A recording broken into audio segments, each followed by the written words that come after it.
किसी गांव में मदन नाम का एक गरीब चाय वाला रहता था। उसके घर में उसकी पत्नी सीमा और उसकी बेटी रीनू थे।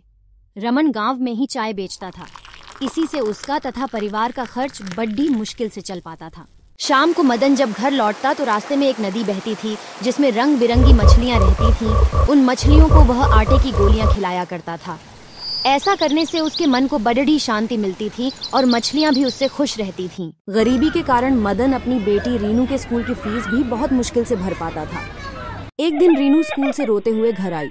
मदन के पूछने पर उसने बताया कि आज उसकी टीचर ने स्कूल से उसका नाम काट दिया क्योंकि मदन ने पैसों की कमी के कारण पिछले 3 महीनों से उसकी फीस नहीं भरी थी। अगले दिन मदन चाय बेचने नहीं गया बल्कि उदास मन से नदी किनारे जाकर बैठ गया और वहीं बैठकर मछलियों को दाना डालने लगा।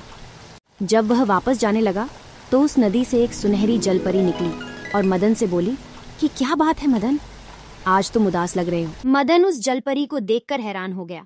उसने पूछा कि आप कौन हो और मेरा नाम कैसे जानती हो।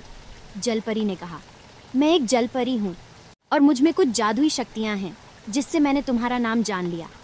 तुम्हारी मछलियों को दाना खिलाने की आदत से मैं प्रसन्न हूँ। अगर तुम्हें कोई कष्ट है तो मुझे बताओ, मैं तुम्हारी सहायता अवश्य करूंगी। मदन ने सारी बात उस जलपरी को बता दी।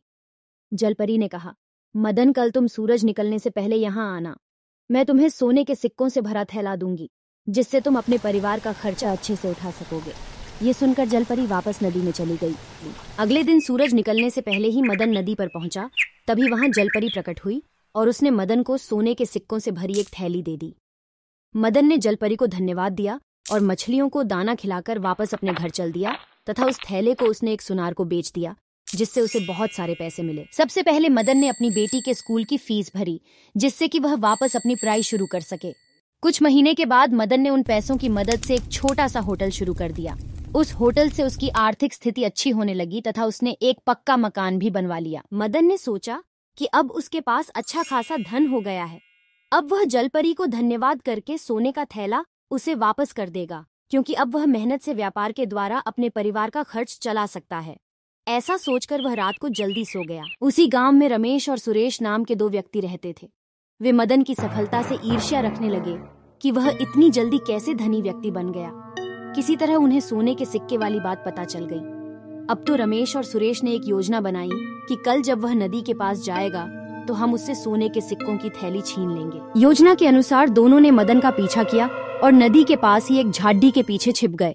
मदन ने जलपरी को थैला वापस करते हुए कहा कि जलपरी, तुमने मेरी बहुत मदद की है और तुम्हारे कारण मैं अब एक धनी आदमी बन गया हूँ। साथ ही मैंने अपना व्यापार भी शुरू कर लिया है, इसलिए मैं ये सोने के सिक्कों की थैली आपको लौटाना चाहता हूँ। जलपरी मदन की ईमानदारी से बहुत प्रसन्न हुई। अभी वह बात कर ही रहे थे कि रमेश और सुरेश दोनों ने मदन को पकड़ लिया और उसे धमकाने लगे और थैला देने के लिए कहा। यह देखकर जलपरी ने अपनी छड्डी घुमाकर उन दोनों को बेहोश कर दिया। उनके बेहोश होने पर जलपरी ने मदन से कहा कि हमेशा ईमानदारी से अपना व्यापार करना, जिससे व्यापार में तुम्हारी खूब तरक्की होगी। यह सुनकर मदन ने जलपरी से वादा किया कि वह ईमानदारी और पूरी लगन से काम करेगा। उसने जलपरी को धन्यवाद दिया और सिक्कों का थैला सुनहरी जलपरी को वापस कर दिया। फिर उससे विदा लेकर अपने घर वापस लौट गया। अगर आपको हमारी कहानी पसंद आई है तो हमारे चैनल को सब्सक्राइब करें और लाइक करें।